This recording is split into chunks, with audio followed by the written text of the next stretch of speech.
This is a continuation of the last radio video. No, don't turn it off. Don't turn it off. Give it a chance. Just give it a chance. People staring, people look, but don't care. Georgia is a right-to-work state, which means we can have unions, but we don't have to have unions. In radio, there's a radio union, or actually it's a radio and TV union called AFTRA, the American Federation of Television and Radio Artists. And New York, Chicago, Los Angeles, they're all union. And it holds some pretty heavy stipulations. Now, I did a little research, and the Georgia Association of Broadcasters has on their website that there are you sitting down? 507 radio stations in the state of Georgia. 507! My mother called, woke me up, and said, "Son, do you know you're on the front page of the newspaper?" And I said, "No, but if you'll hum a few bars, I'll try to pick it up at the chorus."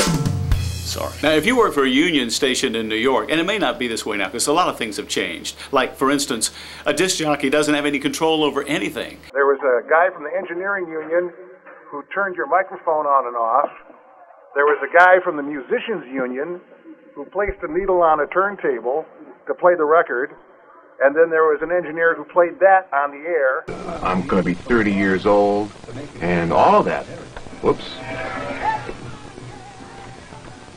There are 8 bottom half locations in Chicagoland, plus stores throughout Mid-America. Did you see what Landecker just did? This means start the next thing, and this means turn off my mic. It was a great day for the newspaper. I was right up there with college cuts, a hijacking, and inflation. In the Macon market, there are 27 radio stations. See, the beauty of union stations is that you have an engineer that thinks of nothing but how the show is going to sound, how it's put together. You have an announcer that thinks of how he's going to sound and what he's going to say on the radio. So the theory is, if you're specializing in these two separate things, it just makes for better programming. Bill Headroom. Ben Sandifer's birthday. He's got some sort of title in lieu of pay raise here at the studio, and we'd like to wish Ben the happiest. And go ahead, James. Happy birthday. There we go. Good call now. Happy funky birthday to y'all from the Bill Eddie Morning South. The reason my picture was on there was the radio station had some great numbers in the ratings. We had a 27 share. The next closest station had a 14. Back when we had those high numbers that I just told you about, we only had 18 radio stations in the market. 27? I got to fiddle with the knobs. I got to play with the records. I got to cue up the records. You know what queuing is? Queuing was the beginning of scratching. Did you know this?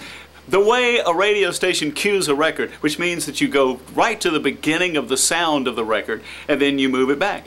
There's something in the control room called a cue pot. C-U-E, cue pot. Pot meaning potentiometer, meaning volume control. And so what you do is when it's turned up, say to 8 or 9 or middle or wherever, it's on the air. But when you turn it down to 0 and it clicks, that means it comes through a separate speaker that people on the air can't hear. So we could audition the records before they were going on the radio. Hi. What am I calling for? I don't know. Why? I don't know. I've asked myself that question hundreds, perhaps even thousands of times. I mean, if it's a free gift, that's what I'm calling for. Oh, I see. And the way you got a record ready to play was you put it on the turntable and you would spin the record around, spinning records, and when you hear the first part of the record,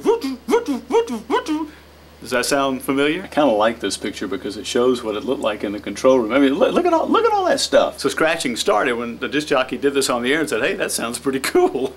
It used to be you get fired for doing that. Now they're making money. That was a huge control room. We fit a choir in that control room, I gotta tell you. Ain't gonna study war no more. Ain't gonna study war no more. I ain't gonna study war no more. No. Ain't gonna study war no more. Ain't gonna study war no more. I ain't gonna study war no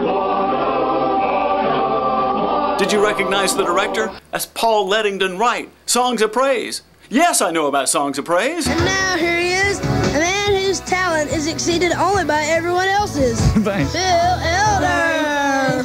99 Ways, WAYS 707.